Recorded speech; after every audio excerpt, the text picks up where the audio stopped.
Hello everyone, Steve here from Tech Toy Tinker and Retro Arena. Just going to give you a quick update on the Android side of things for the Gameforce Ace. The first thing we're going to talk about is that the hertz or refresh rate has been improved. I know a lot of people were asking about that. So as you can see, we're getting like 59.2, 59.3 hertz.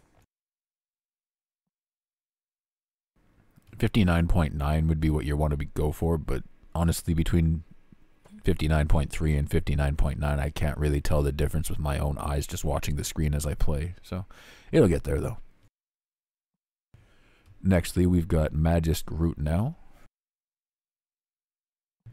For those of you that don't know, Magisk comes with a whole ton of modification libraries and things you can do. For example, Pixelfy here. You might notice that I'm actually using the Google Pixel launcher, and I've got Google Photos and things like that on my device, stuff that you can't just download from the Play Store. Basically, Pixelfy makes your device act like it's a Google Pixel phone.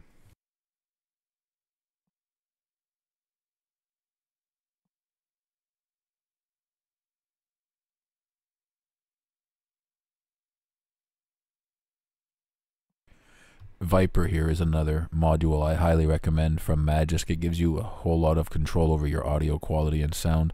There is also a Dolby Atmos module, which is also really good.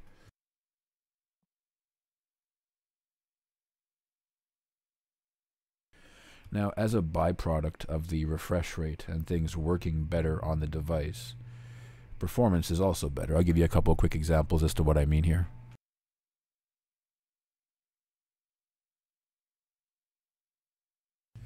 So we're at 2x PXP resolution, Vulkan, no frame skip.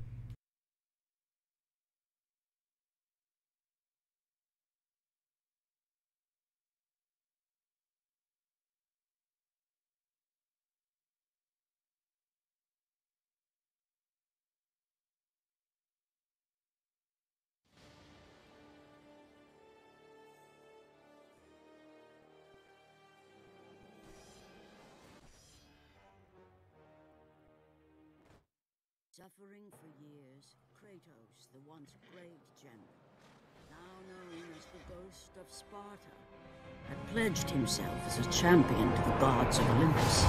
In return, he rid himself of the nightmares that haunted him for far too long.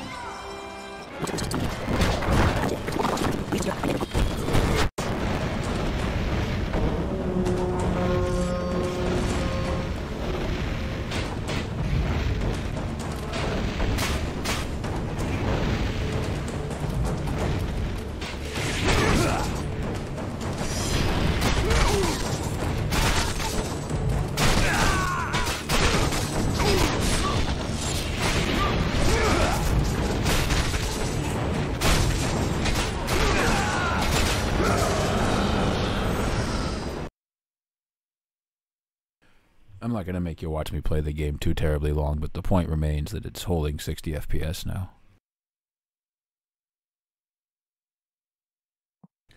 Redream, it is free if you choose to pay for a premium membership, as I have. I think it's a $5 payment. It's a one-time thing, and then you get access to an additional menu here.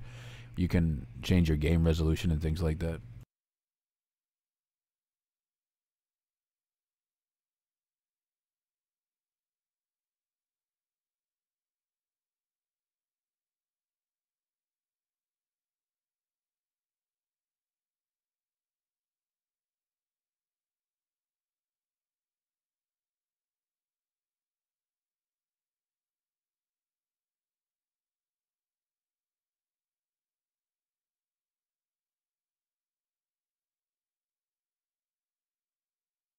Jet Grind Radio!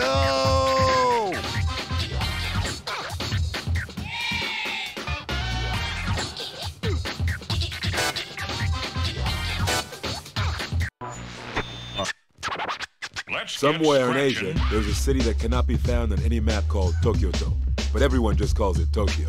The two hottest things in the streets of Tokyo-to are the punks wearing magnetically driven inline skates powered by newly developed Netrium batteries and Jet Set Radio, a pirate radio station manned by the DJ Professor.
So as you can see, Redream looks quite nice, and keep in mind the screen in this device is the exact same quality as the video that you're watching right now. It's 60 FPS 1080p.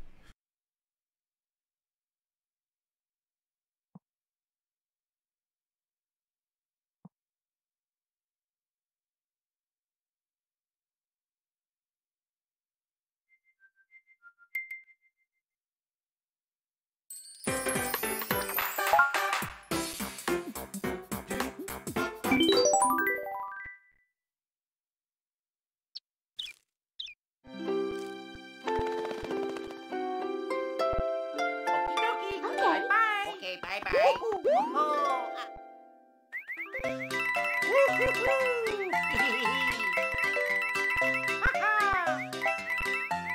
Hey, hey.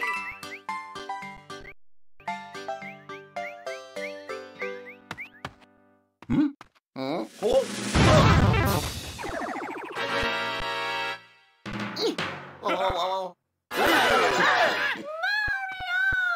Oh no! Hey. Oh no!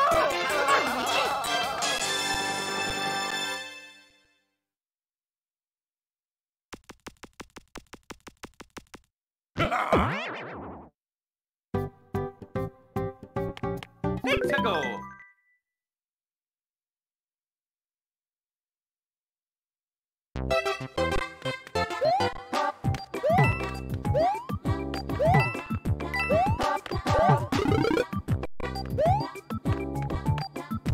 Oh no!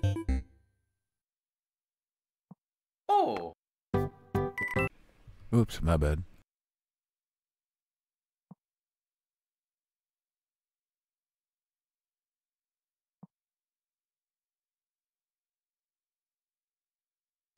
I'm not going to make you watch the entire intro, I'm just going to give you an idea of the performance here.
As you can see, it's working reasonably well, no serious problems.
One last game. Should give you guys a good general idea of performance you can expect here.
Good enough. Give you guys a good idea as to what you can expect from Citra. Now, I wanted to point out, though, with Citra MMJ, there are a couple of games, such as that Mario game, that the textures don't always show properly. Mario itself and the Goombas and stuff are black. You can't see them, which is why I've got the normal version of Citra installed. MMJ works better 90% of the time, but for the odd game that doesn't work properly on MMJ, you need the normal branch. Vita 3K here, it does install and it runs, but when you try to launch a game, it just crashes, so it's not working at this point in time.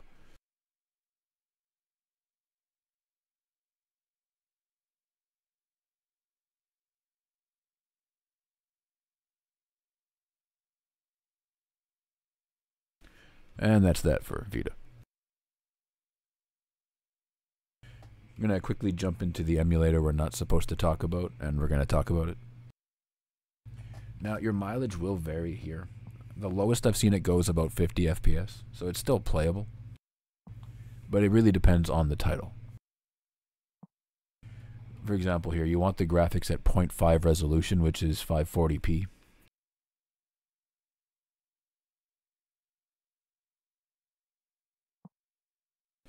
You can make it higher, but on the harder to run games it will harm performance. You can turn it up for the easier to run games. I'll show you what I mean kind of in a minute.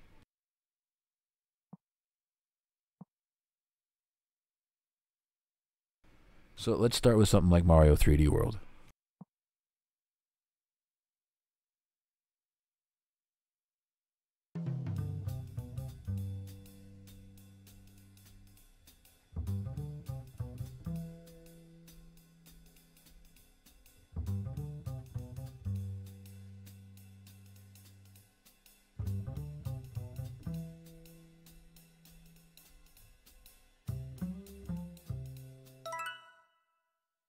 Super Mario 3D World! Meow. Oh yeah, Mario time! Woohoo!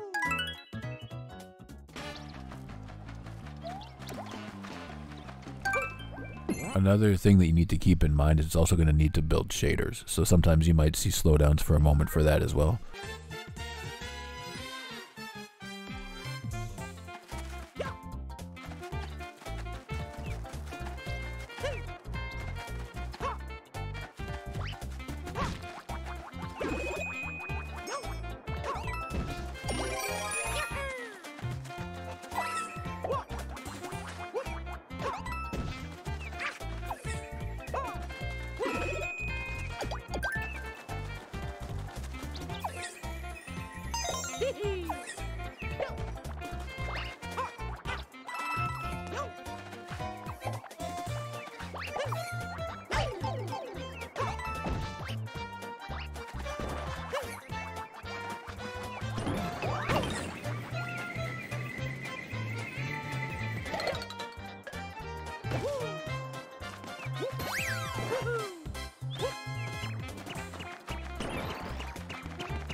So as you can see there, it's not perfect, but it's not terrible either. It's definitely playable. You'll get a momentary hiccup here or there, especially if you haven't played the game before, but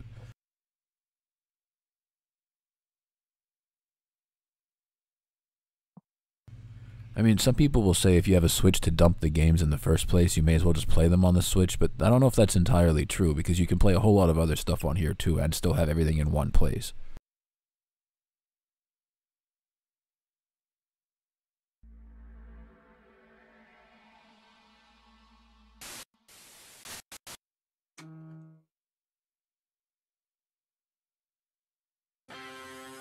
Teenage Mutant Ninja Turtles, Teenage Mutant Ninja Turtles, Teenage Mutant Ninja Turtles. Heroes in a half shell. Turtle power.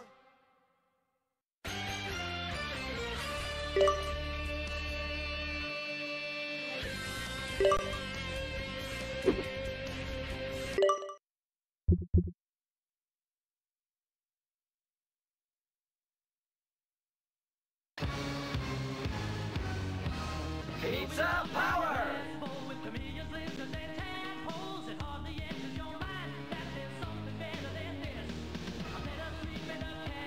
Let's kick shell! Let's kick shell! Let's kick shell!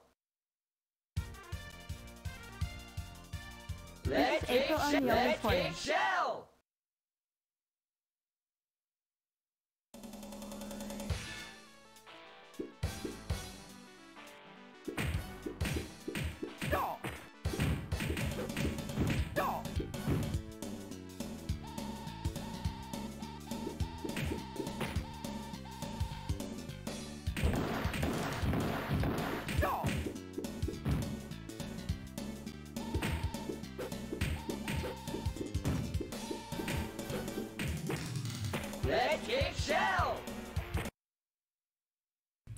You get the idea there. It's not quite perfect. It's like 1 FPS away from 60, but at the same time, it's very much playable, and 1 FPS isn't really a big deal. You don't notice that so much. If you didn't have the counter up there, you probably wouldn't notice it all.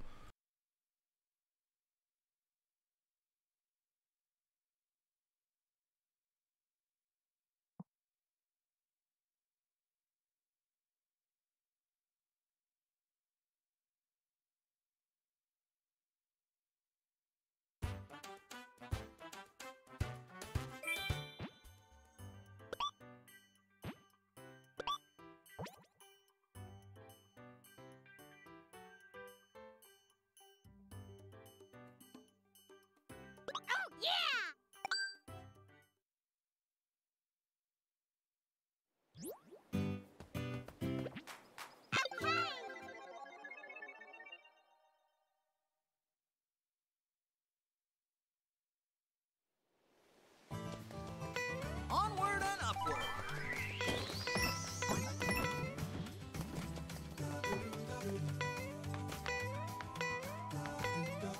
What a beautiful day.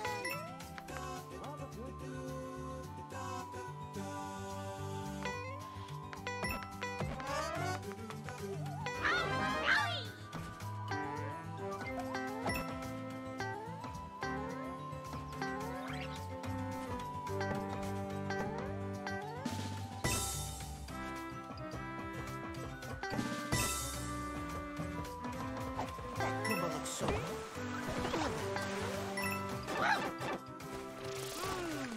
Refreshing.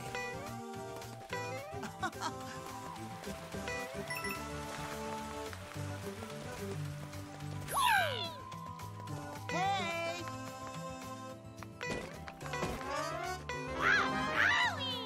Hi!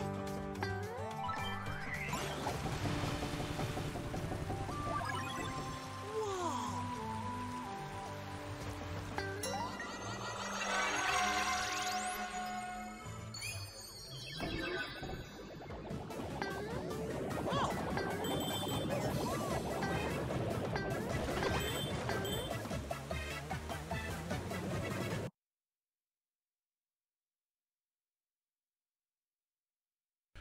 Alright, so as you can see, that game's pushing it a little bit. I wouldn't call it unplayable, but I would say that it's not advantageous for you to try to rush through levels and run as fast as possible, because that creates slowdown.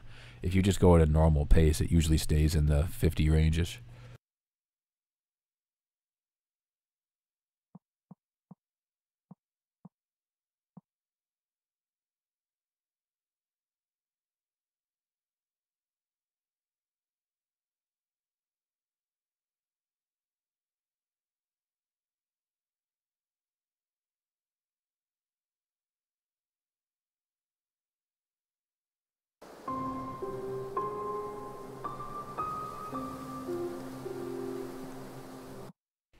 This would be an example, I think, of when you could turn the visual quality up.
Well, that was my mistake. I bumped my HDMI cable by accident.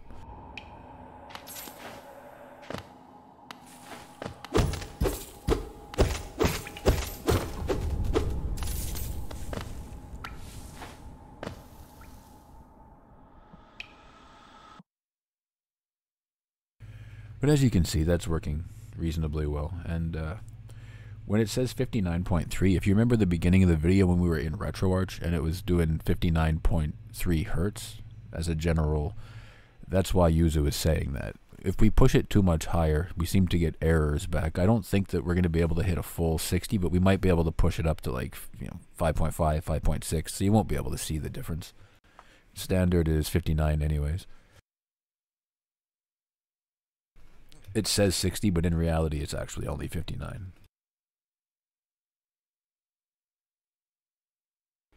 Another thing here is this lower brightness app. You can get it from the Play Store. It does have ads, but it's whatever. You only see them once.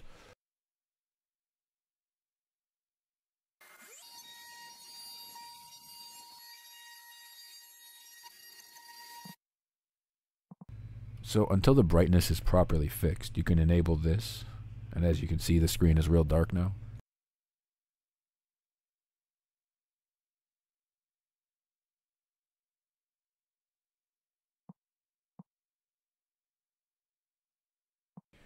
Makes a big difference at night because this screen is currently bright as hell.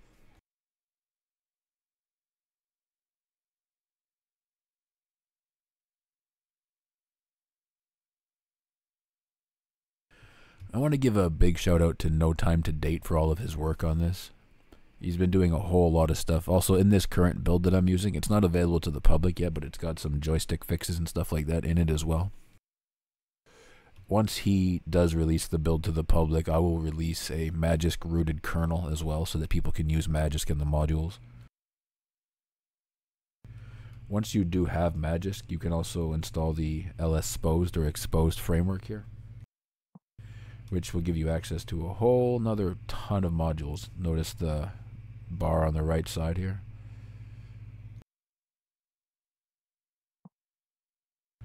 So you have a whole lot of control over what your Android OS does. One more quick demo here. Now, for Dolphin, you obviously want Vulkan, and you also want the MMJ build. Pay attention to the specific version here at the top, 11505. Performance is actually really good. I'll start with Mario here. There's usually a scene in here where you first pan the camera around and it always kind of pauses and lags for a second, and I haven't seen that happen here yet.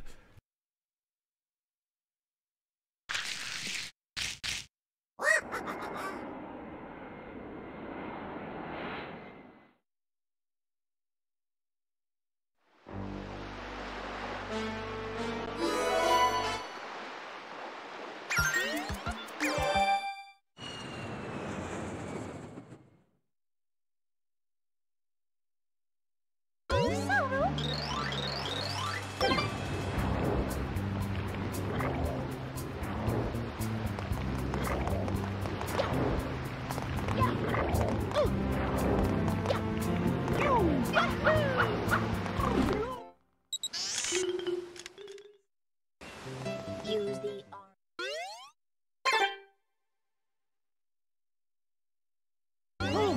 Mario.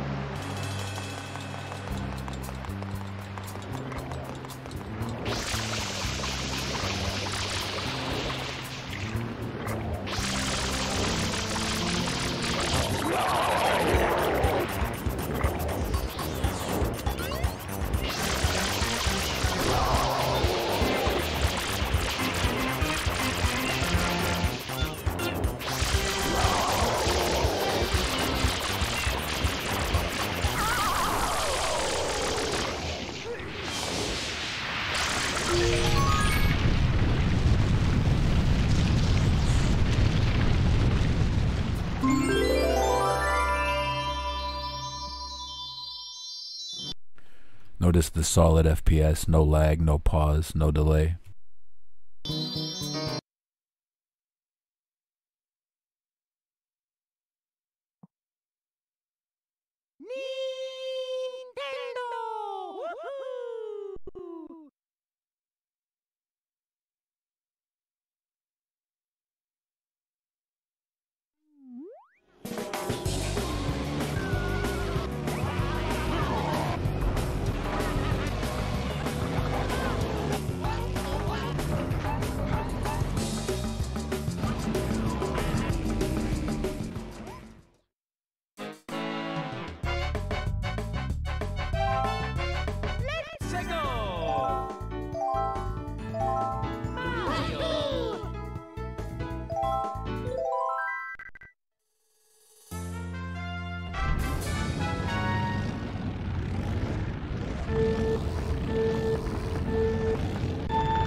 So as you can see there, ran the entire thing.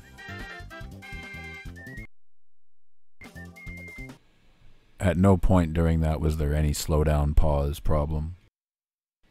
Do one last one. Video's already getting kind of long, so...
So there you go for that one. Generally speaking, you can expect really good GameCube performance on this.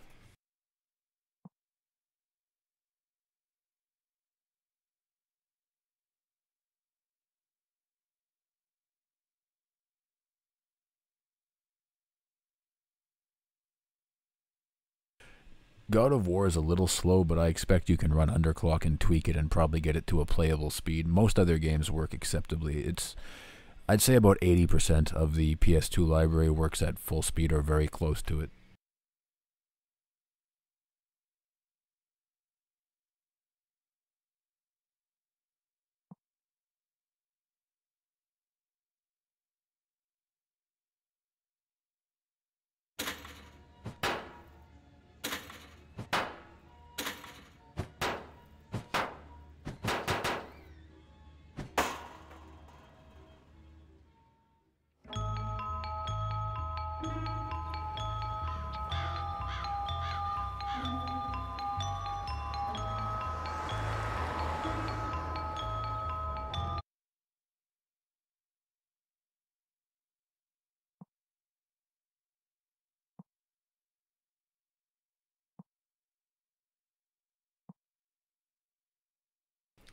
So these are the settings I'm using right now.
I'm gonna get ya!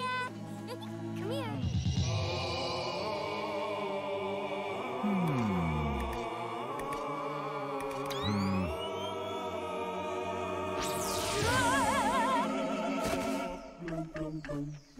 Sleep, my insipid angel.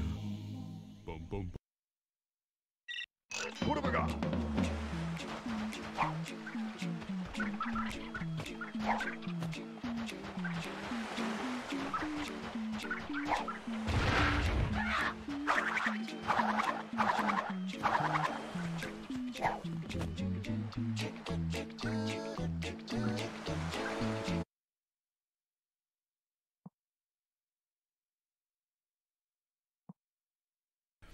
So as you can see, it maintains a good, stable FPS. I feel like after 37 minutes, the video's probably gone on long enough, so I'm going to go ahead and wrap it up there. But that's a good, solid look at the higher-end performance of this device. So if you're on the fence about buying it maybe, or you're curious how it's going to perform when you want to play GameCube or you want to play 3DS, now you know. As always, thank you for watching. Don't forget to like and subscribe. Hope you enjoyed the video. Take care.